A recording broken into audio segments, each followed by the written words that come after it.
Aquí en la Florida, right here in Florida, and I love those stories because my grandfather was a historian. He loved los cuentos de cierto, the true stories, as well as cuentos folclóricos, as well as the folk tales.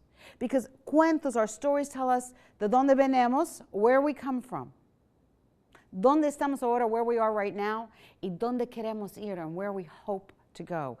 Eso es algo que podemos llevar con nosotros that we can take with us. No importa dónde vamos, wherever we go, our stories come with us. And I love this history of Florida. I can remember them porque son cuentos. They are stories. I can see Ponce de Leon cuando llegó aquí, when he came here, and he saw that beautiful wild land. And he changed the state. I mean, he gave us language. He gave us our history. He also gave us things like las vacas, the cows. Orlando, all around here. Does anybody know what Orange County was before it was Orange County? It used to have a different name. Do you know what it was? First, this Orange County, before it was called Orange County, was actually called Mosquito County.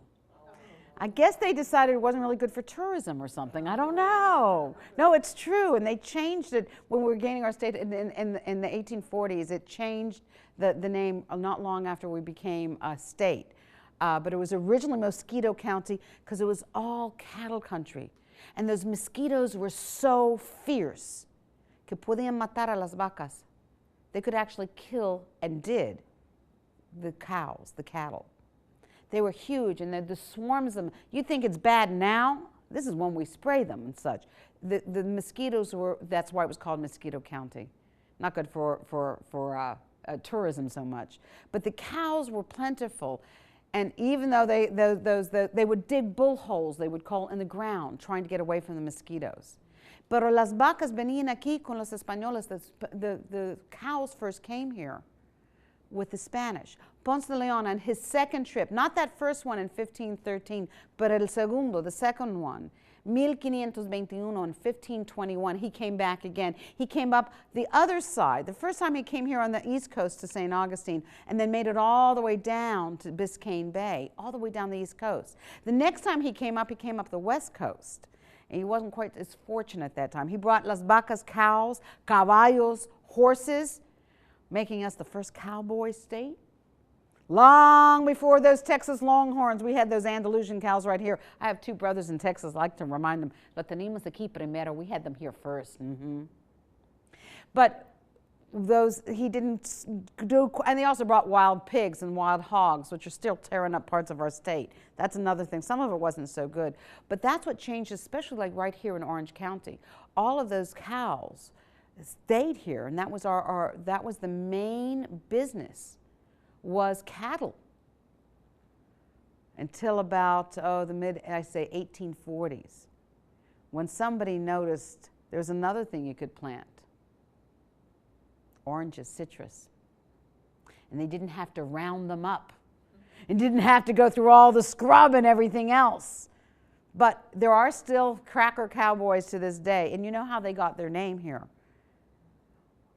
Por el latigo, by the whip. That's exactly it. There is a cracker storytelling festival and contest every October. It's going to be this coming year in Homeland, Florida, right here in Central Florida. They have, I think it's October 12th, 10th through the 12th this coming year, their 25th anniversary. And I love it. They have the storytelling festival all weekend, and then they end it with the whip cracking contest. And you see these kids, that's the part that amazes me. Sometimes those whips are longer than they are, but they break the sound of light. And when they crack it, crack!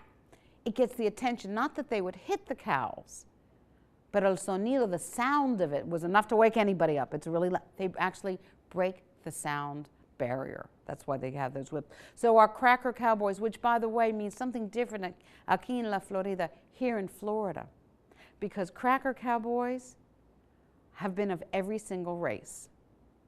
Los españoles, it started probably with the Spanish, los indígenas, the indigenous Indians here, black cowboys. If you go up to other parts of here in the south of Georgia and Alabama, cracker means something very, very different. But aquí en la Florida, here in Florida, it's a real source of pride, rightfully so, because they are tough character. They had to be just to survive this land.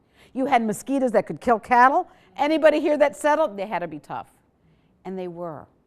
But you know, so we've had so many people and influences coming here, and it's changed the state. I think for me, it's one of the natures of those that had decided that they could come here to our new frontier. And Florida is, even though it's 500 years that it's been settled by the Europeans, it still takes a special kind of character that wants to stay here and live here. You got to be tough, just to be able to, you know, to put up with our hot summers, or the mosquitoes, or those little lagartijos, those little lizards that can grow to be 16 feet long.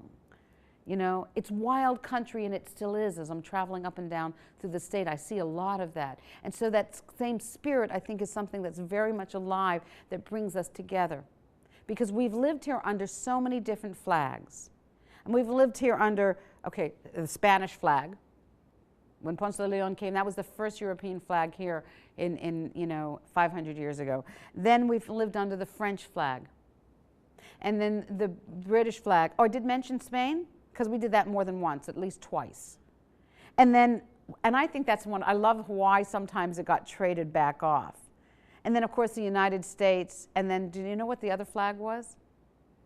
Confederate flag. And then back to the United States again. My favorite flag, though, the aquí de la Florida, from here in Florida, though, was probably the one they wanted to make our state flag. When it became a state in 1845, the governor was presented with a flag that people wanted to become the state flag. For some reason, it didn't take off, but it said, "Leave us alone." Didn't work. People are still coming to Florida. But I think it said a lot about us. And you know, when we talk about the Spanish influence, they came first from Puerto Rico because of that legend. But it was all part of Nueva España, New Spain, like Cuba and Mexico and Puerto Rico, and all of these things are all part of what was, you know, the new Spanish, New World. But their borders changed, because there were others who wanted this too. The French took over, Spain lost it to the French and then got it back. Originally, it became part of the United States, it actually became part of Britain, because they traded it off and returned the entire state for Cuba. It was a big port. And it always went by our shores. One of the reasons that was so important, because el corriente del Golfo, the Gulf Stream, was how they got all the tesoros that they did find, or the treasures that they really did find, the gold and silver from all the other islands, and Mexico and Cuba and Puerto Rico. All of it went up through the Gulf Stream back over to Europe, to Spain. That's one of the important things. But they changed it in exchange for Cuba, and then eventually got it back. Because they went, I think Britain finally said, you can have it back. And then they sold it in return. Spain had it and gave it back, sold it in exchange to the United States, in part because of one of the Spanish renegades that was here. Teníamos piratas. We had pirates here in La Florida. I mean, think about it. Our shores, 9/10 of our state, has water on either side. The Atlantic, y el Golfo, and the Gulf on the other side. So there were pirates, and all those ships that they were sending back up from Nueva España, from New Spain, with all the gold that they found and treasures. Pirates found great place to hang out right here in Florida. One of them was a man by the name of Gasparilla. Gasparilla was a Spanish pirate. Actually, he had been in the Spanish Navy. And I guess he didn't get his way. I don't know what his problem was, but he decided to, instead of helping them to protect the Navy ships from the pirates, he became a pirate himself for like 50 years. Yeah, he was in his 60s and still successfully attacking ships, and he was bloodthirsty. He rarely let any of the men survive of any ship that he attacked. Of course, las mujeres era otra cosa. The women were another story altogether. Le gustó las mujeres. He liked the women. He would let them live, at least for a while. And they could never catch him. They say that's one of the reasons that Spain was ready to sell off the United States relatively cheaply to this new country, United States of America, because he had been so busy attacking these ships they couldn't deal with it anymore. But shortly after, I think it's about 1821 or something, when it became a U.S. territory, Gasparilla decided he was going to retire. Can you imagine a pirate decided he was going to retire? But he had been successful. He could not. Now, he had gathered up lots and lots of treasure, and he gathered with his men there on a beach to disperse all the treasures. Y eso es cuando vio otro barco. He saw another boat, a merchant ship. ¿Quién sabe lo que tenía ahí? Who knew what they had on there? Otros tesoros. Now, this would be a time for him to go out, get this other treasures off of that last merchant ship.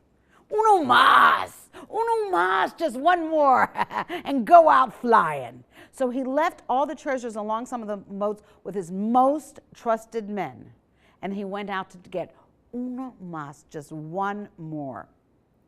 And that's when he discovered it was not a Spanish merchant ship. It was a new ship from that new little country. It was part of the United States Navy.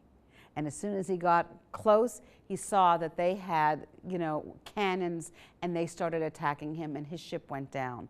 And it was the U.S. Army, U.S. Navy, the brand new Navy, that finally got rid of Gasparilla. Meanwhile, the rest of his men, his closest men, were about 10 of them were still on the beaches with all that treasure. They saw the war going the opposite way, the battle going the opposite way. They took those longboats with all of that gold that he had collected in docenas de años, in dozens of years that he had collected that, and they dispersed. Now, the Navy went after them. They never did find them. They never found the treasure. They never found the men. Some of them went indoors. Some were hidden by other people. I'm sure they gave some of that as bribes and something. But hasta hoy día, to this very day, they have never found Gasparilla's treasures.